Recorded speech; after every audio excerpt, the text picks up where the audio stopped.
Hello and welcome. Yeah.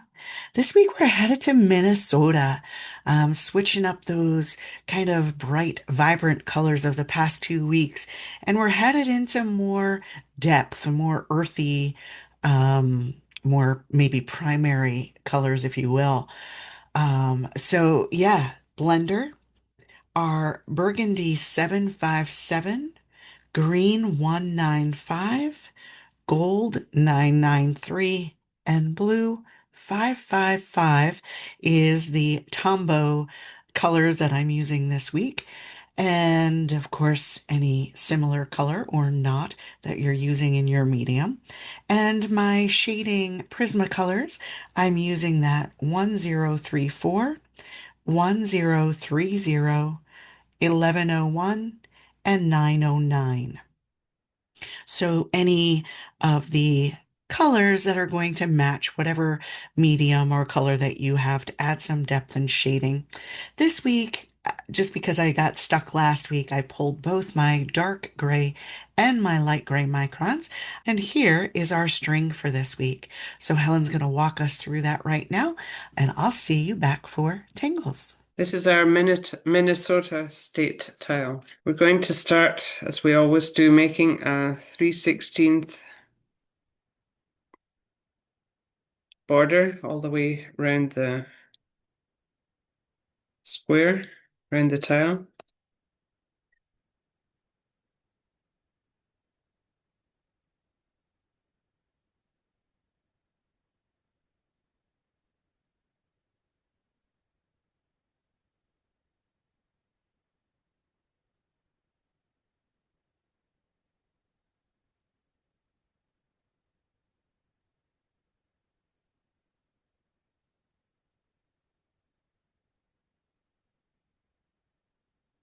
This makes our border.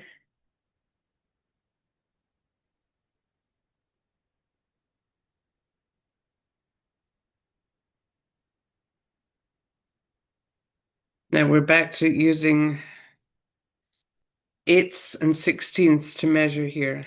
Put our ruler next to 0 and either count 10 of these small pieces, or if you're comfortable doing it in eighths, 1, 2, 3, 4, 5 eighths. So it'll be the slightly bigger one past the ½ inch. And then 1, 2, 3, 4, 5. And then here, so every 5/8 of an inch. And do that all the way around.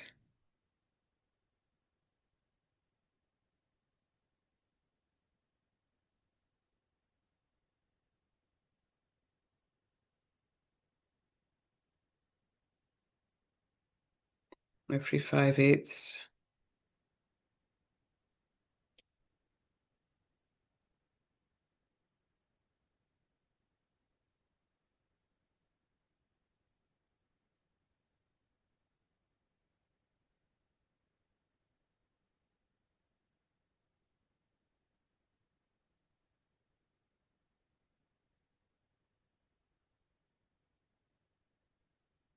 Now put our ruler at the second hash mark down, which would be like this, and draw a line across.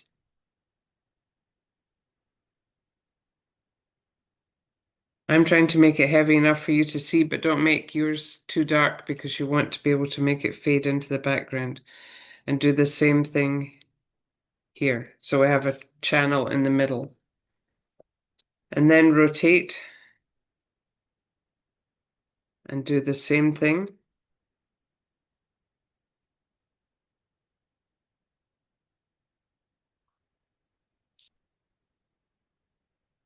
So now we have 4 big squares, and we're going to concentrate on them for the moment. We're going to make diagonal lines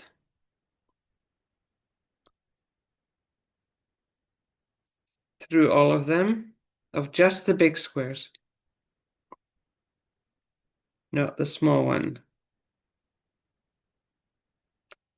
And then we're going to rotate our tile, or do it however you want, but we're now going to go across in the opposite direction to make X's in all of the big squares.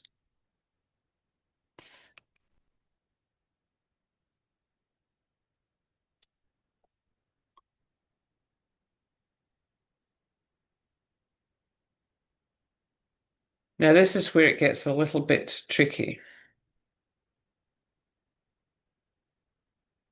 We can put our ruler across here, but just make hash marks in the center of these.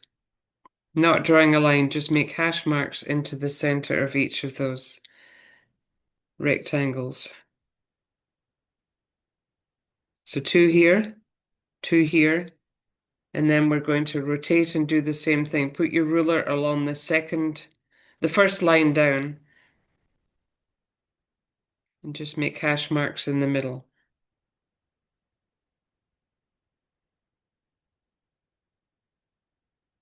That's the easy part. Now we go to the even more detailed. This time we do count in sixteenths. We count 1, 2, 3, 4, 5 sixteenths and put a little hash mark up there. And then we do the same thing here at the 5 sixteenths, make a little hash. The same thing here.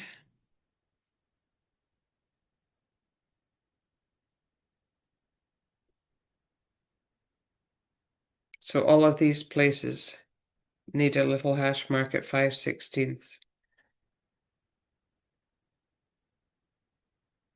Then we do the same here. We do the same here. 5 sixteenths. 5 sixteenths. And that's the measuring. The next is just drawing lines. We make a rhombus by joining this line to the edge one.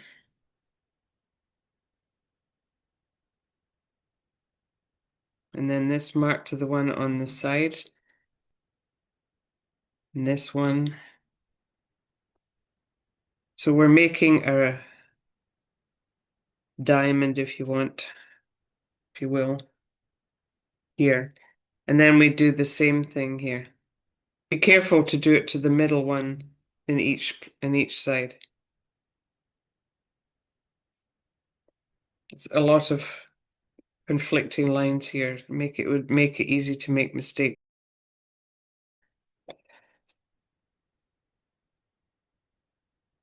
So we'll now have 4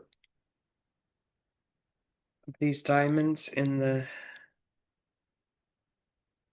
inside the rectangles.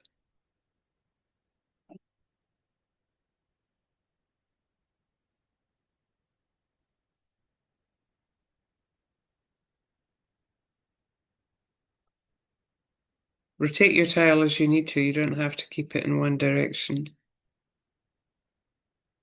And the last part, just to make it even more fiddly, we make a small square joining those points in the middle.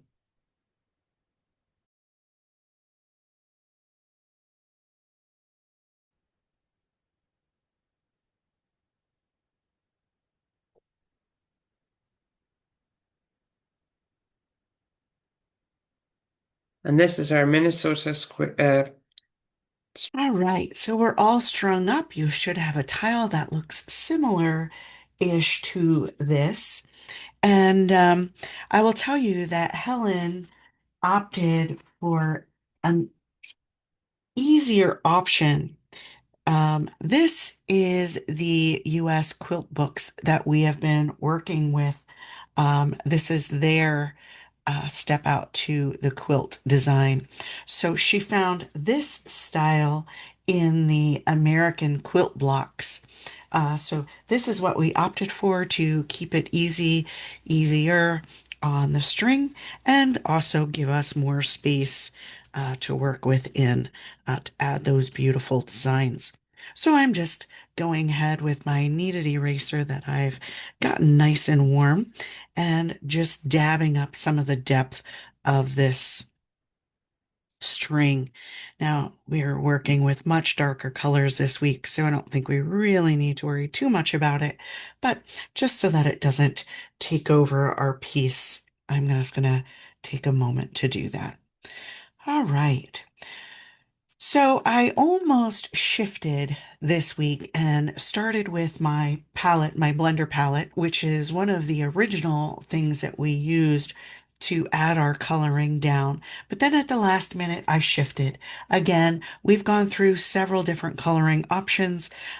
You can use whatever speaks to you, and however you are laying this color down is perfect. Anyway, so here I go. I'm going to start with that 757.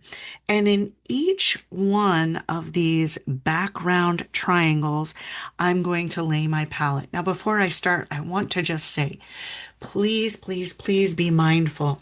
This is a very deep, dark color, so it can get away from you really quickly. So I'm going to be sure to use only the tip of this marker as I lay my palette down into these small spaces. And I'm really just tickling the paper or the tile in this instant because, again, this color could be way, way, way too much for this little space. So I just want to make sure that the palette that I lay doesn't take over that space and we have way, way, way too much of a palette in there. So just trying to control it a little bit more and then taking my blender, toning that out, trying to stay within that shape size the best you can.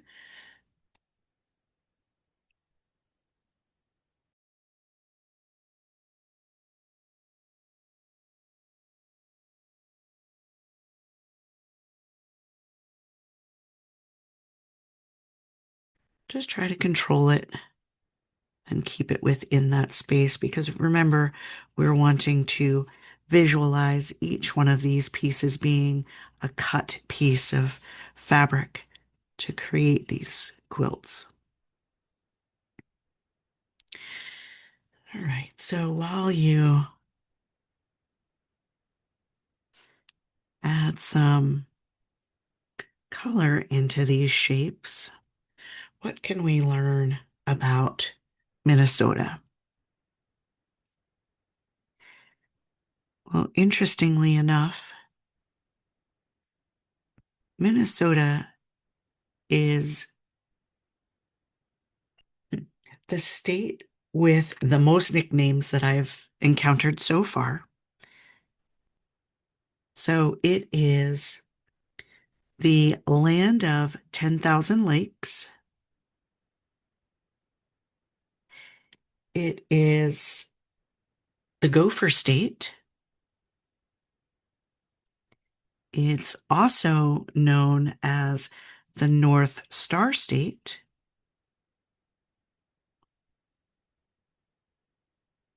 And it's also the state of hockey.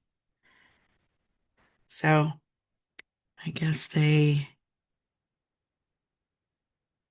are passionate about a lot, don't know how to decipher it.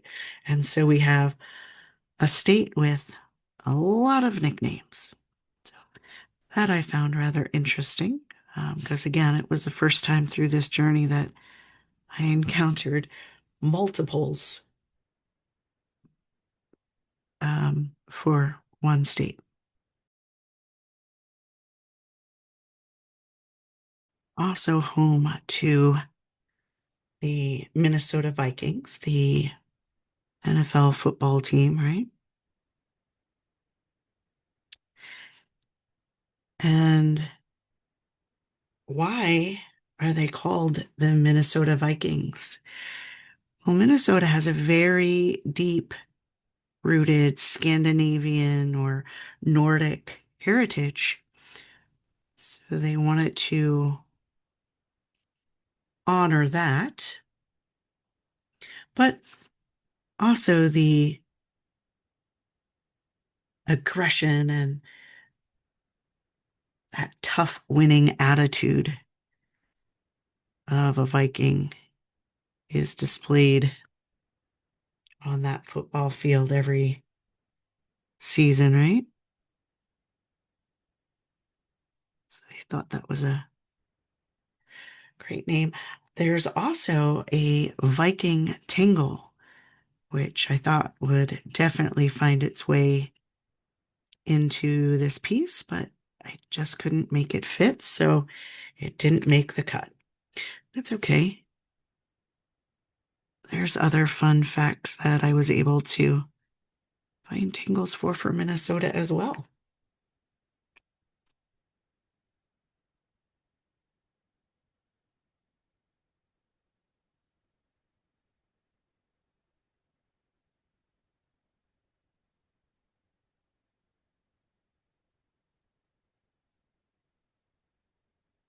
The Nerf football was originated in Minnesota in 1969. So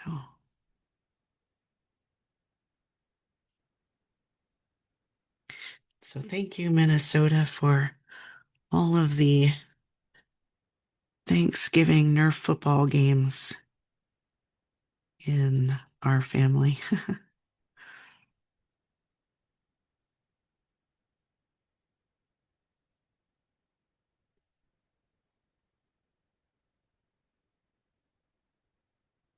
Never been to Minnesota, but in researching, there's a great tourist attraction that's kind of a big question mark as to how this all happens, but there is a magnetic rock that has, by its name, magnetic qualities.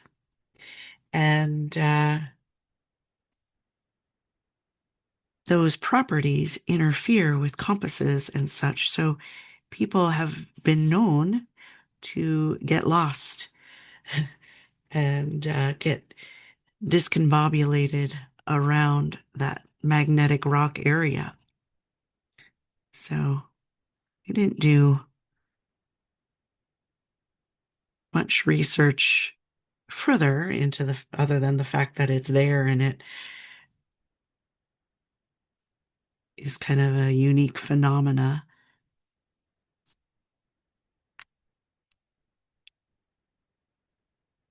But I'm sure that scientists are all over that.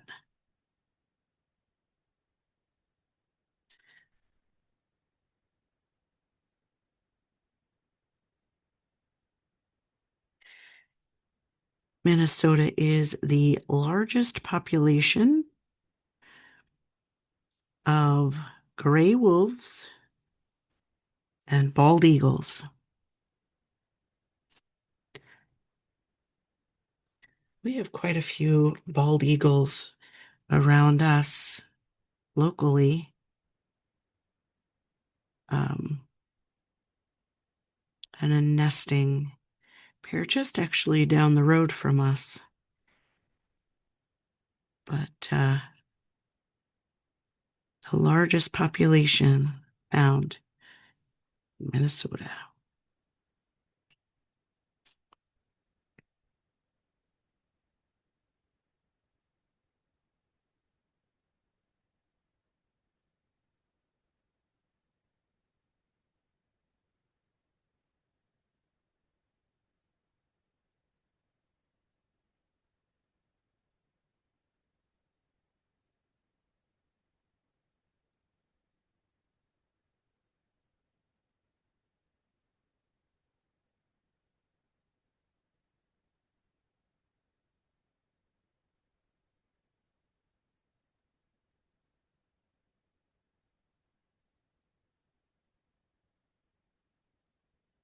I'm going to go into the center around that center block as well.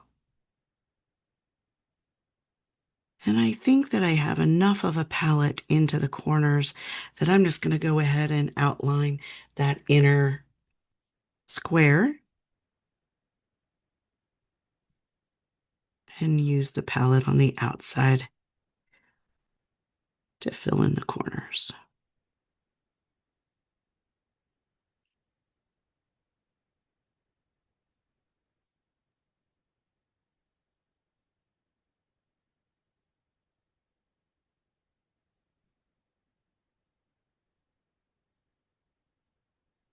Okay. So I'm gonna be done with my burgundy for the moment. And this palette, I will say, is a little bit more, hmm, a little bit more haphazard, I'm going to say, a little less predictable, if you will. So we have the maroons and yellows, and that's, or yeah, maroon and gold, and that's going to represent our University of Minnesota. And then we have this bright, almost, mm, yeah, dark, bright blue. It's kind of a mix between bright and dark. This deep blue and this green. And these are known as Minnesota blue and Minnesota green. They are the actual state brand palettes, along with white and black. Well, because we're working on these beautiful colors for our quilt, I opted to marry the maroon and gold into this instead of the white and black. So again, as always, if I ever ask you to do something that just doesn't speak to you, by all means, don't do it. So I'm going to go with that 555, that blue. And on the tops of the top and bottom of these blocks that are divided into triangular spaces, I'm going to do both the top and the bottom in blue. Again, still working with those really deep colors. So I'm just using the tip of my marker to lay down that palette.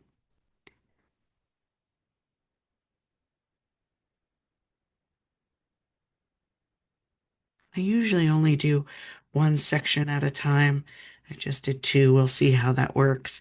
Make sure your blender is clean from all that burgundy and try not to cross over those lines. Keep those crisp lines as much as you can to avoid that crossover, that bleeding.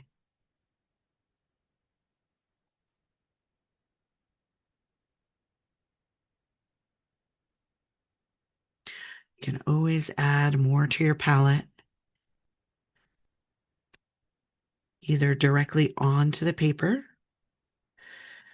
or what I'm going to do is I'm going to take my blender directly to my marker and just add some more depth that way.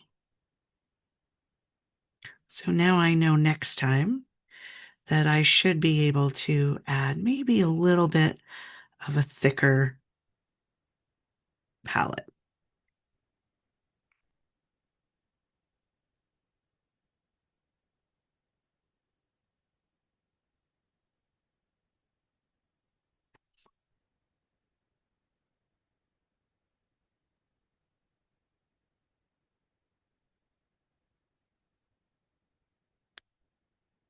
Activating that palette and then in a circular motion, pulling it forward into that space.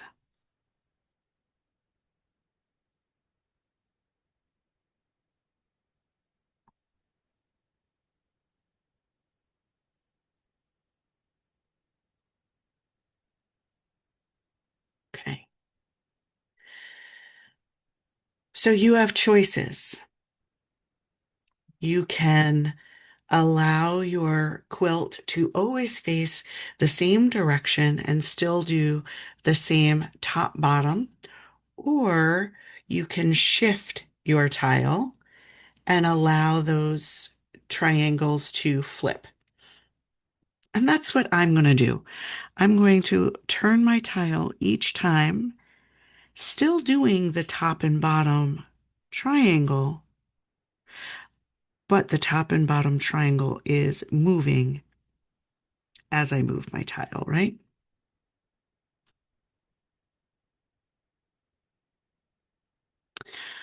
All right, so what else can I tell you about Minnesota?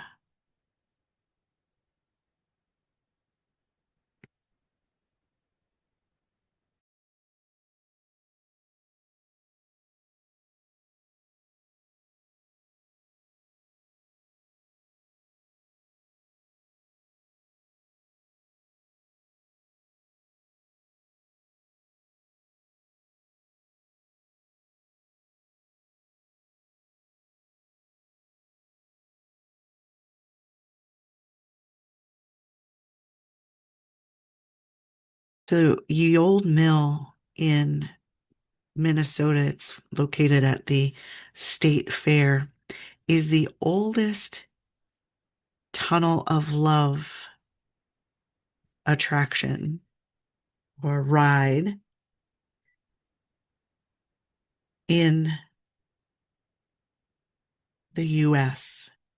So you remember, maybe I'm revealing a little bit, but remember in junior high when you went to like the amusement parks or whatever, and you just thought that you were way big when you could go in the tunnel of love with your boyfriend and it's all dark and you're going through this boat and you just think you're all that. Um, so Minnesota has the oldest tunnel of love attraction in the US.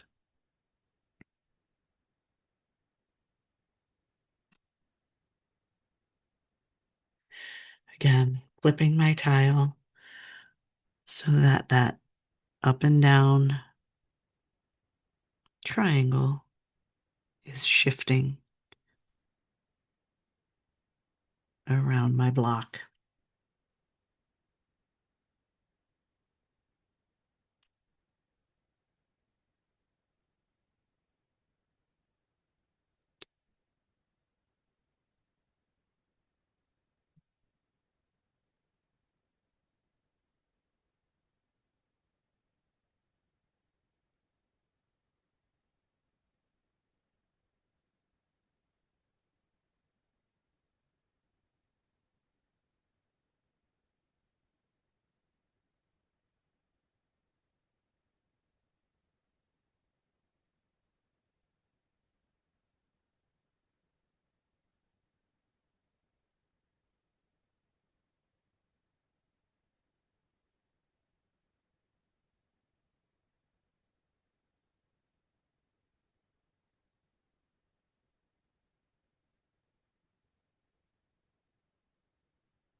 So I'm going to let that blue dry a little bit, and I'm going to go back to the centers of these red or maroon sections. And I'm just going to make sure that my blender is cleaned off really well since we were just working with that bright blue. And I'm going to go in and add that gold to the inside of each one of those center spaces of those burgundies.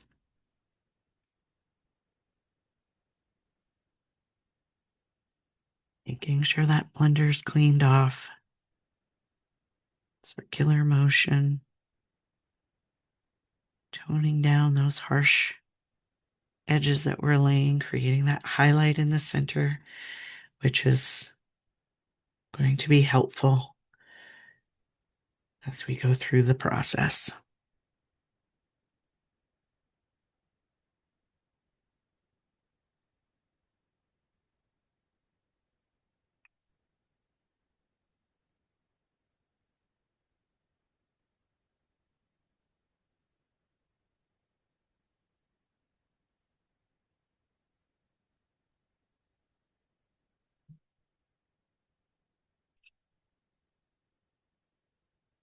What else do I have about Minnesota? Oh, I know. It has the largest skyway in the entire world. So, coming from where I come from, I have to admit that I did not even know what a skyway was.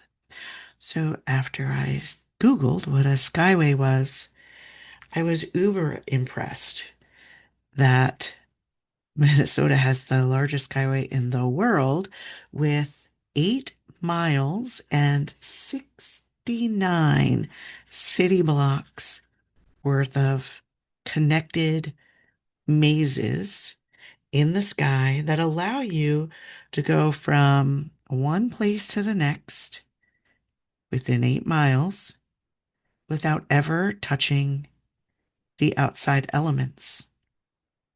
So it's truly like a tunnel or walkways that connect one building to the next, to the next, to the next, to the next. It's a whole maze. Um, so an overview of the map of how these are all connected. It is quite impressive. So even more impressive when you know what a skyway is, I suppose. So there's that. Now I'm going to head to that green 195 and start underneath where I have all of those blue sections. So the white triangles that remain, that's where I'm going to go ahead and add that Minnesota green. It's almost bright limey green.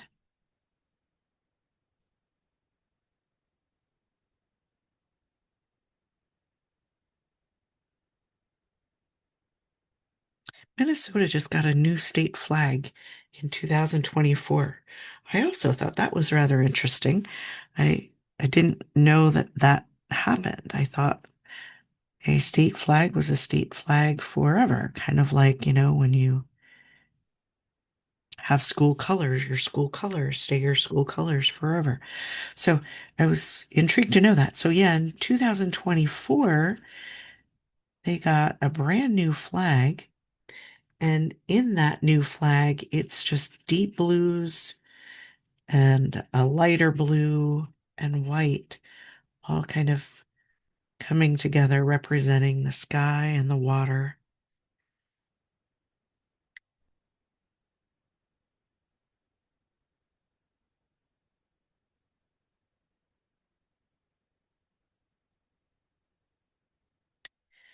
Yeah, these colors coming together on this tile are a bit unsuspecting.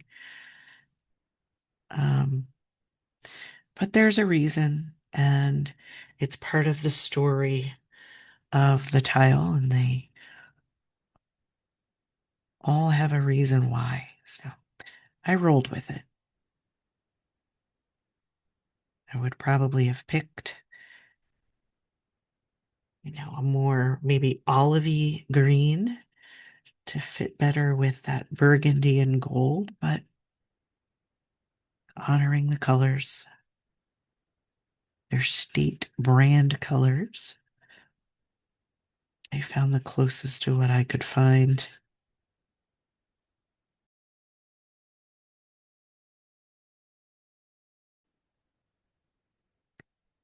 I just love how each one of these, just by looking at it, has a story to tell. All similar in their size, all have that marrying border edge.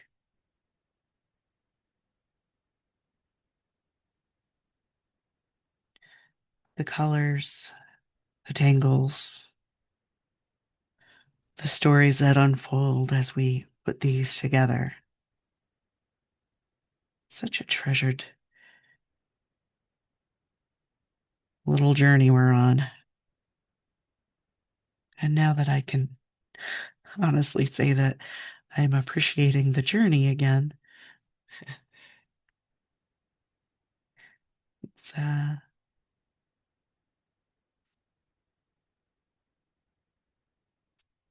much more fun to investigate and bring it to life.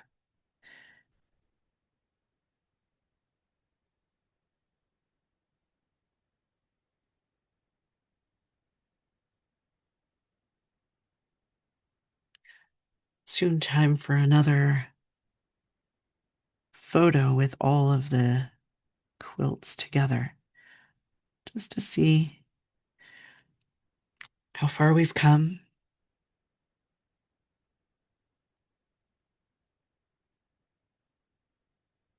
Be inspired to continue and start envisioning that on our walls. Very exciting.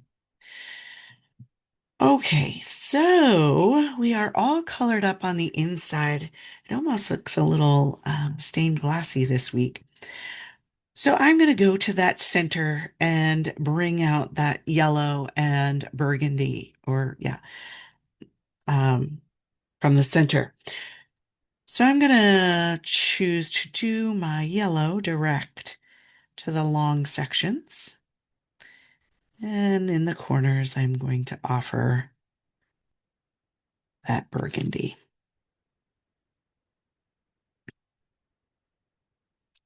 So as I was going through the different state facts that we now know, or maybe always did know, um, were there any tangles that jumped out at you as though, oh gosh, I hope she does, or oh, I know she's going to do this? Because I'll tell you, I have not done a single one of the tangles that are showing up in today's quilt. I'm just going to go ahead and pick that up again. Wow, this tile this week is nice and saturated, so it's a little bit flimsy picking it up at the moment because it's so wet. We may have to pause and allow some of this ink to dry before we start tangling on top of it. So let's just see where that goes. And then I'm going to add some burgundy into those corners.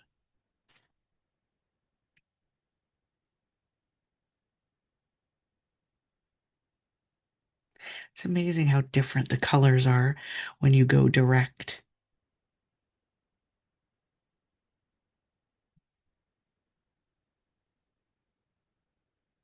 And that's why I like how each border uses the same colors but looks completely different.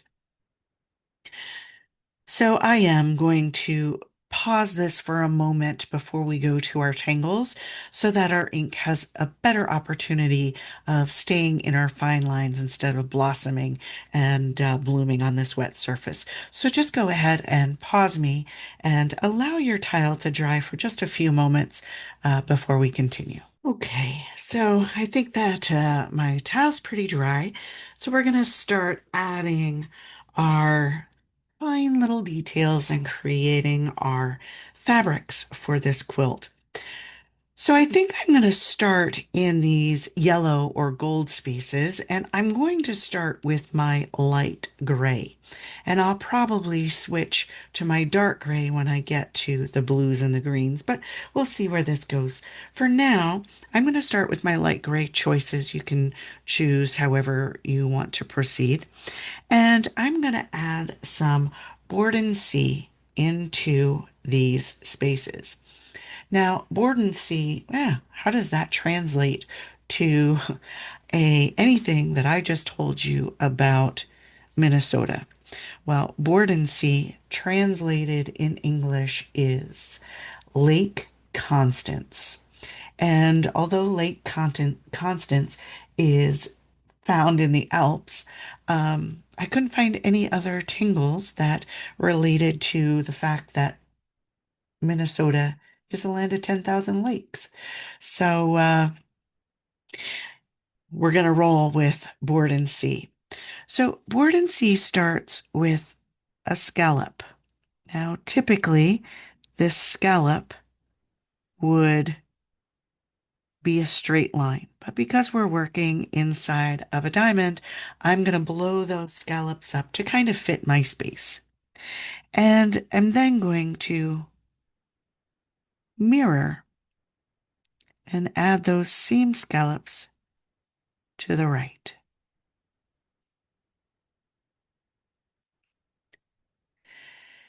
And once I have those scallops laid, I'm going to start in the center of the top and add a spiral and scoop down to the next little bump. So each one of these holes is going to get a spiral. So I'm going to come off the back and add another spiral. So now I'm going to start at the top where that opening is, and I'm going to come around and offer another spiral. Same thing off the top,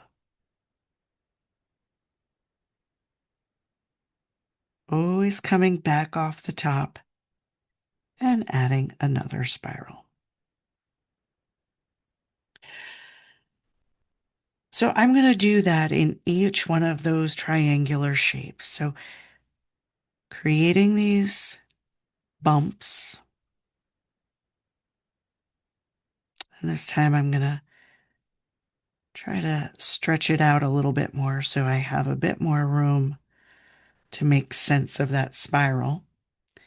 So I'm going to spiral from the inside out, come down around to the next bump, and spiral inward.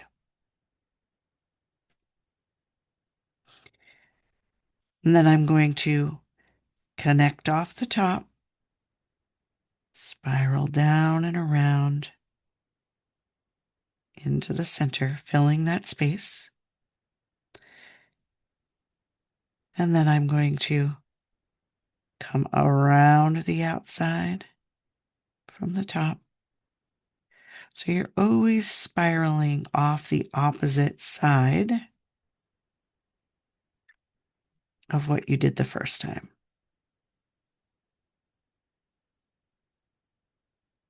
So the first two kind of wind together, and then all the following spirals kind of come off the top of the previous spiral.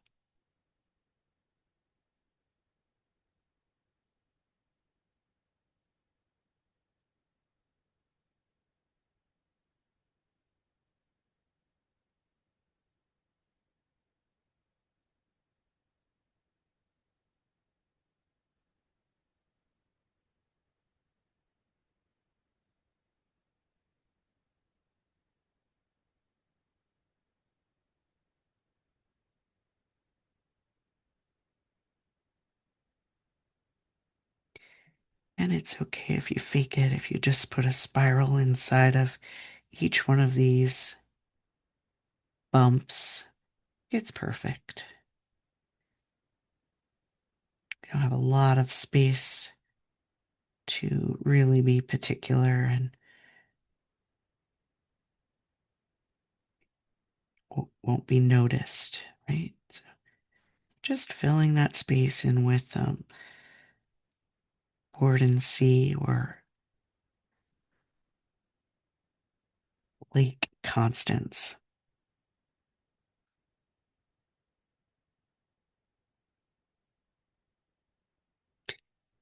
And then once I'm done, I'm going to go right to the center and I'm just going to do one big spiral, almost tortuga style. I'm going to squeeze it right into the edges, filling that whole piece of fabric with one single spiral. So there's our Borden Sea, or our Lake Constance. You can't go unnoticed that there is a tangle called Tunnel of Love when Minnesota has the oldest Tunnel of Love. So we're going to go with it. So you can choose either green or blue to house our Tunnel of Love, and I'm going to go with the blue for no other reason than that's what's up. So I'm going to start in the corner. I'm only going to focus on one triangle at a time, and I'm going to arch over from both the left and the right, keeping a bit of space. So a similar space in the center as my arches are to the right. Okay. So arch from the left, arch from the right, keeping similar space between the arches as the space of your arch. And now I'm going to add a C-stroke that comes up to the center. So I'm just going to stop right there and come down to my right arch, the end of my right arch, add a C-stroke, meets in the center. Okay, should look a little bit familiar at this point, and we should kind of see a heart. Now that we have that heart, we're going to extend the center, the left side, and spiral inward.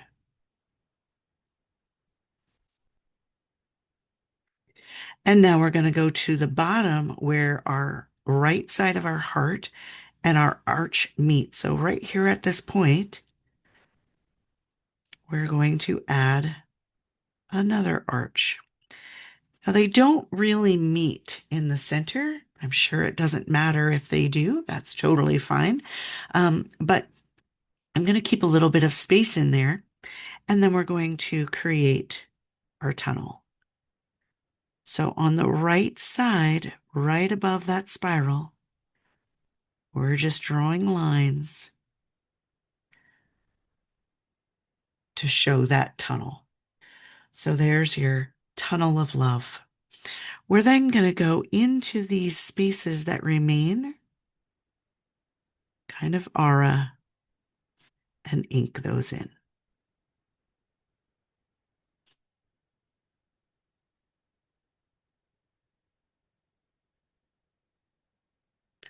So there you have it, tunnel of love. So I'm going to do that to each one of my blue triangles. So arching from the left, arching from the right. In the space that remains, I'm going to add a C curve that comes up and looks like a heart.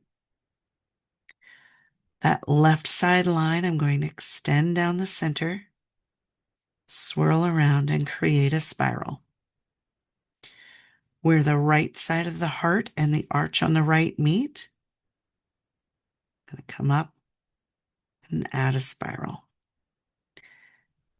From that center line down to the side of that right spiral, that's where I'm going to start adding those lines to create that tunnel.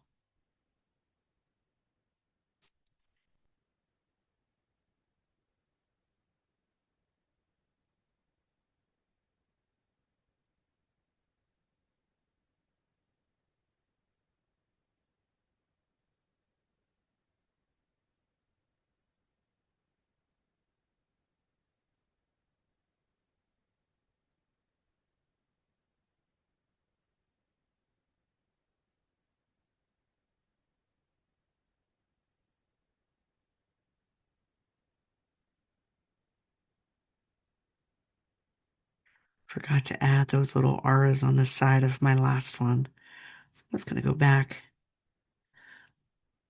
adding that little detail.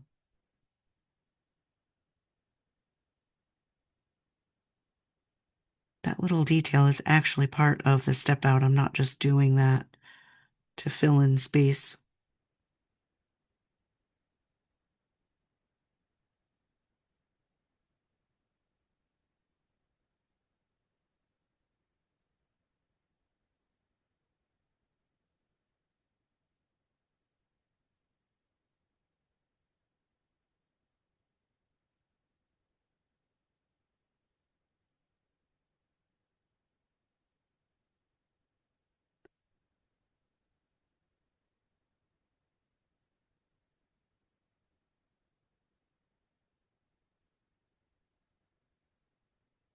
It's interesting how that little detail changes the whole perspective of that triangle in our quilt as well. Looks so open and maybe even unfinished without it.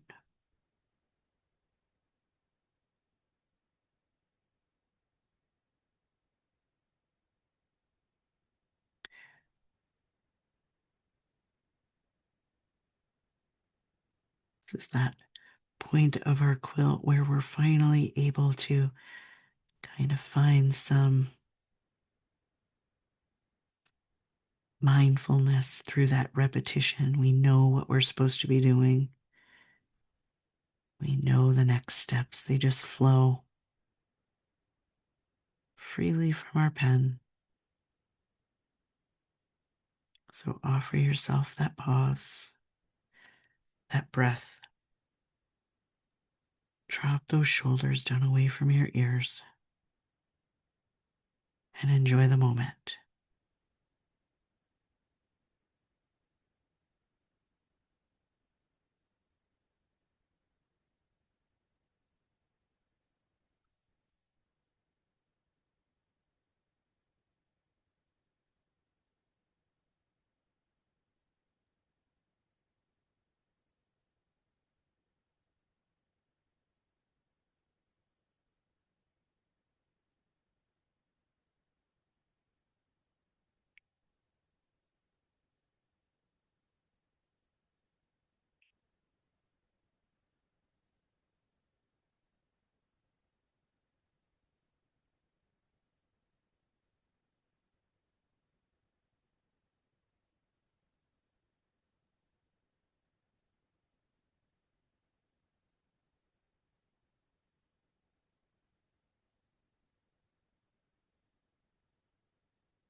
All right.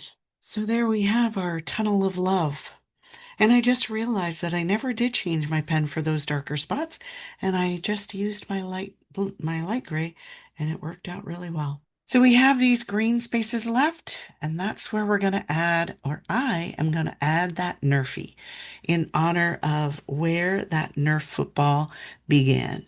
So Nerfy is actually a little bit or very organic, and I had no idea it even existed. So Nerfy starts almost like a fescue. And this could be as big and long or, as wavy or as straight as you see it. And on the underside of the stem, we're just going to add little bumps.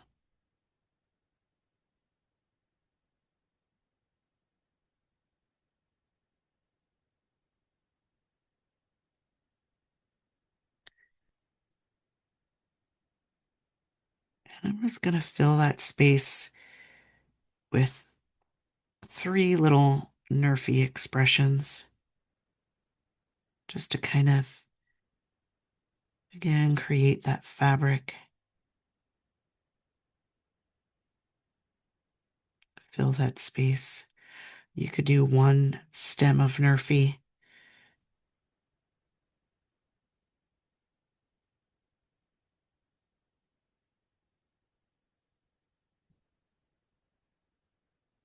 You could do a whole haphazard vision of Nerfy in there. Yeah, so that's our Nerfy. Just fescues with little bumps on the underside of that line.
Right.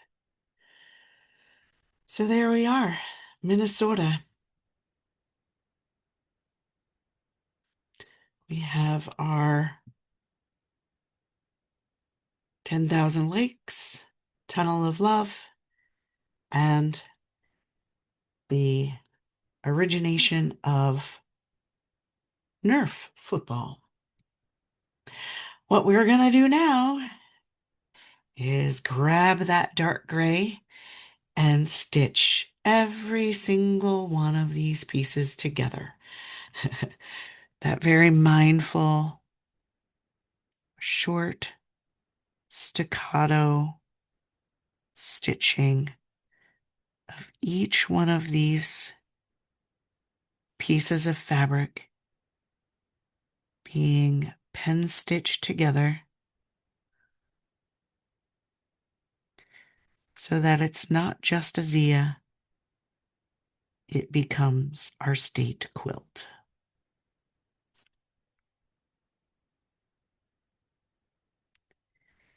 Taking your time,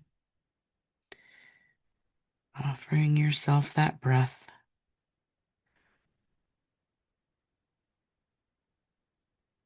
trying to avoid those sloppy tails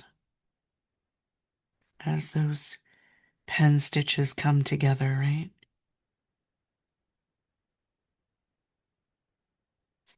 Every time your pen drops, it's the needle going into the layers of materials.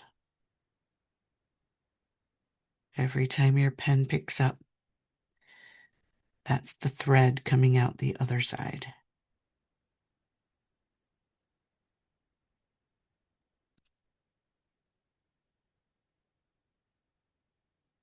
Slow, deliberate, and intentional.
Check in on those shoulders.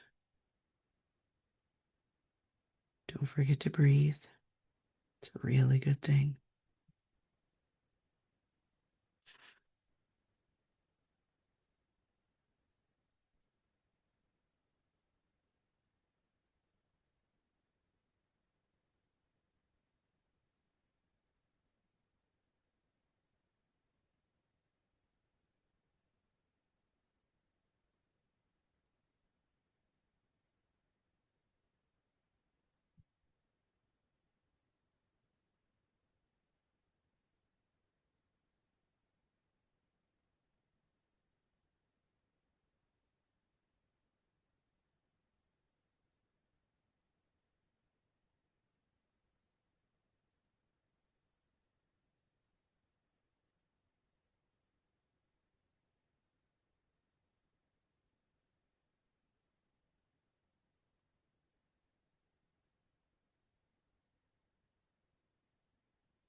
You begin to finish up that center. Change your perspective. Make sure all of those sections have been stitched up and put together. And then don't forget to stitch your border as well.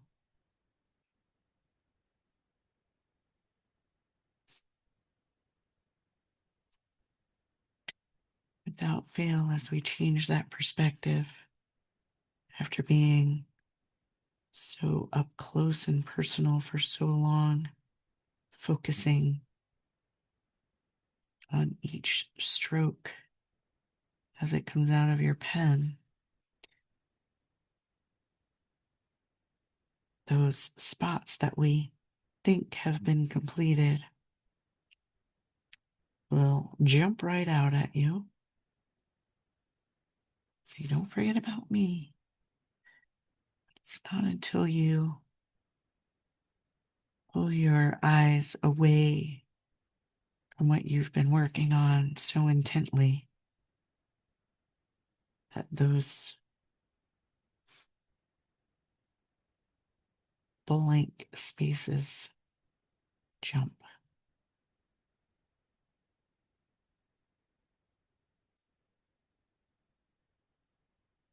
Ah, I was not sure about this one and how all of those colors were going to come together and play together, but kind of digging it. I really, really like it. Okay, so we're all stitched up, and now we have to add that depth.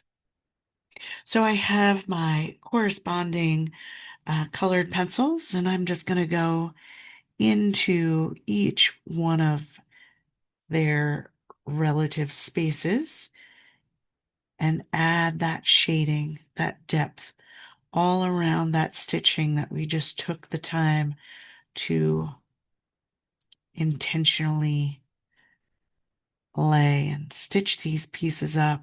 So what we're doing is offering that depth, that shadow into those spaces. So for each time that needle comes up out of the material and then goes back down, you get that little poof of material.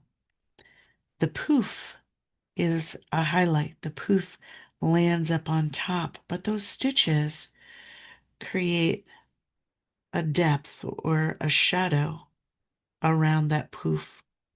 So that's what we're doing now, offering that depth into those stitches. And again, this week, by default of how we laid our palette down, we already have a great start to that shading and that shadow.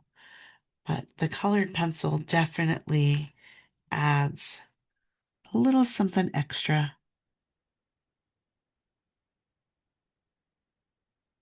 and brings that poof to the center alive.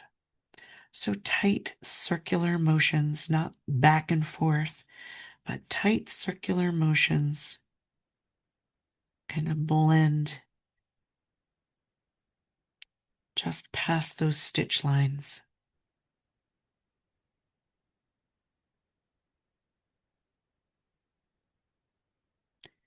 Again, I offer, if you think that what you're doing isn't really doing anything, because you're laying it right over top of that dark section anyway, again, by how we laid our palette, pause.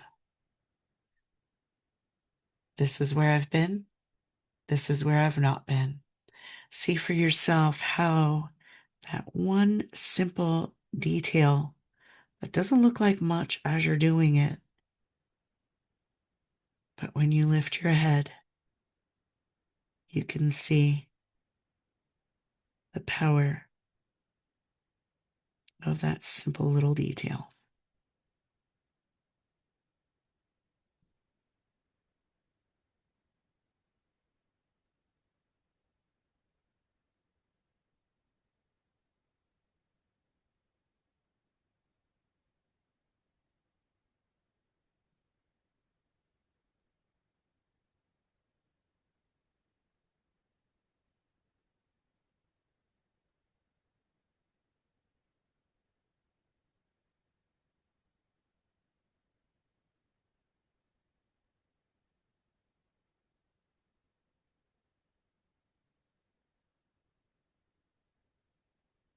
Even that yellow has a visible voice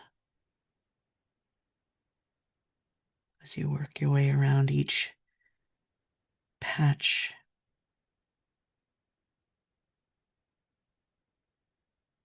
or each piece of fabric.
So there you have it. Minnesota. Offer yourself gratitude and appreciation for allowing yourself this creative time. And don't forget to chop sign your masterpiece as you see it. Until next time, thank you so much.